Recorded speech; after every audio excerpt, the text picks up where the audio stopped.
Comme vous le savez, la théorie de l'évolution affirme qu'il y a des millions d'années, la planète était entièrement peuplée de formes de vie primitives.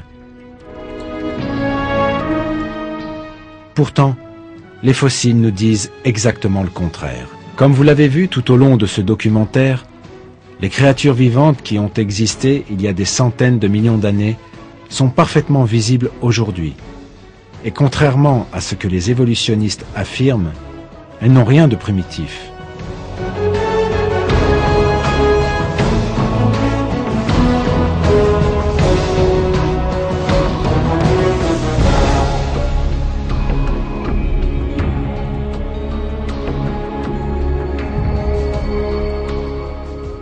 Les archives fossiles témoignent du fait que même dans les périodes les plus éloignées, ont existé des créatures vivantes dotées de caractéristiques et de structures extrêmement complexes et développées.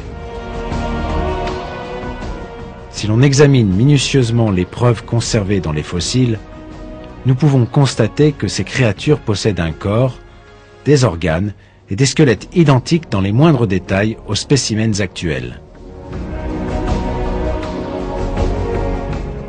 Ces preuves provoquent bien sûr l'effondrement total de tous les mythes et des scénarios avancés par les évolutionnistes. Cela signifie qu'au cours de ces millions d'années, aucun processus d'évolution supposé, du plus primitif au plus avancé, ne s'est en réalité jamais produit.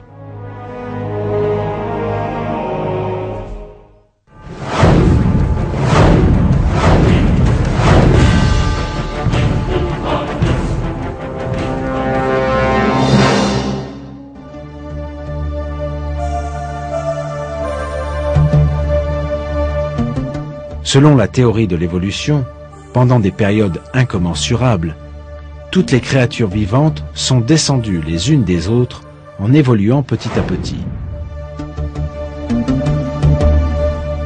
Pourtant, si cette affirmation évolutionniste était vraie, alors les formes défectueuses, imparfaites, sous-développées, intermédiaires illustrant ce processus imaginaire auraient dû exister dans le passé.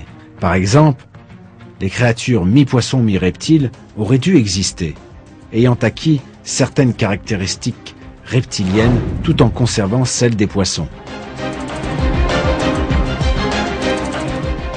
Ou des créatures montrant des caractéristiques à la fois reptiliennes et avicoles devraient être apparues. En outre, il devrait y avoir eu des millions, voire des milliards de formes intermédiaires plus que d'espèces existantes. Et naturellement, nous devrions avoir retrouvé une multitude de fossiles de formes intermédiaires dans les strates rocheuses partout dans le monde. En conséquence, tous les musées du monde devraient avoir exposé des fossiles mi-poisson, mi-reptile, mi-reptile, mi-oiseau. Des formes de vie avec une moitié d'aileron, de queue, d'ailes, de pattes, sans œil, sans oreille, avec une oreille, toutes imparfaites et déficientes d'une certaine manière.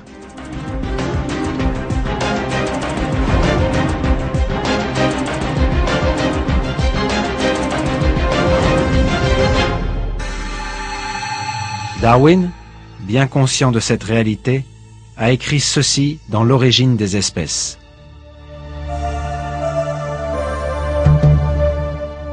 Si ma théorie est vraie, un nombre illimité de variétés qui serait le point commun entre toutes les espèces du même groupe aurait sûrement dû exister.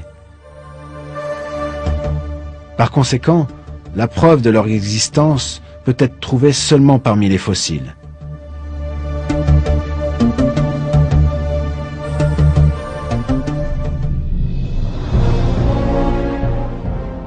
Cependant, si nous regardons les archives fossiles, nous ne voyons aucune forme intermédiaire. Au contraire, nous rencontrons des formes de vie entièrement formées, sans défaut, complexes et parfaites. Celles qui n'ont pas disparu ne sont en aucun cas différentes de celles qui vivent aujourd'hui.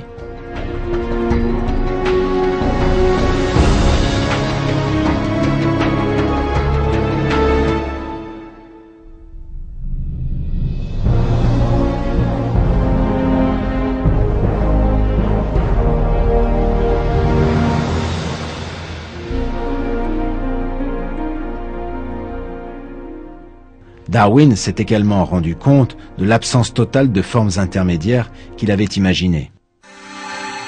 En fait, il avait même prévu que ceci constituerait la principale pierre d'achoppement à sa théorie.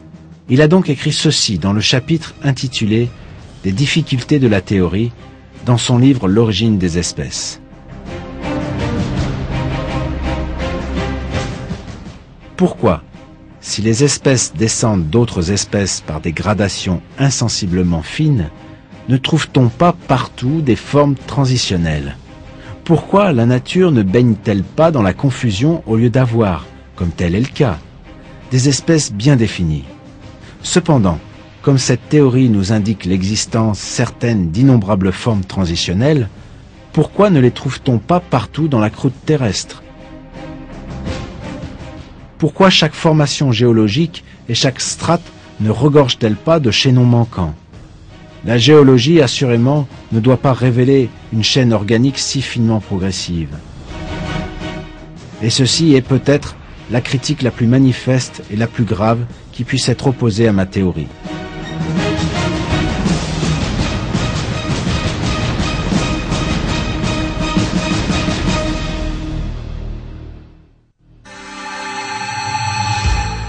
Et les craintes de Darwin sont effectivement devenues réalité. Depuis environ 150 ans, les évolutionnistes recherchent dans les strates géologiques terrestres, sans trouver même une seule forme intermédiaire, au nombre de trillions selon eux. Les concepts fantaisistes et mensongers inventés par les évolutionnistes, tels que forme de vie primitive, évolution progressive, transition parmi les espèces, forme intermédiaire et chaînon manquant, ont été relégués au royaume du mythe par les fossiles vivants.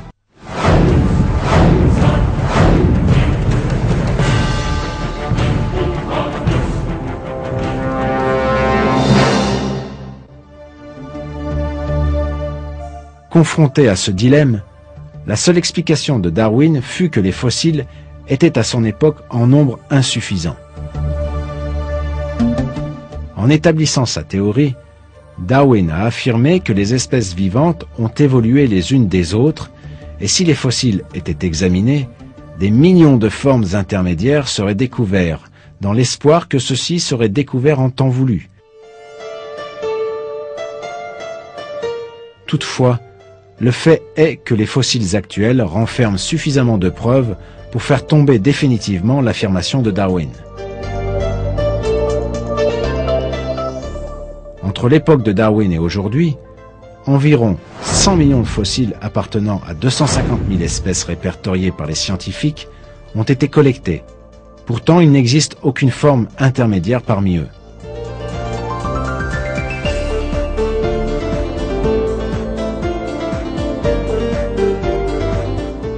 Actuellement, 99% des fossiles dans les strates terrestres ont été découverts et examinés.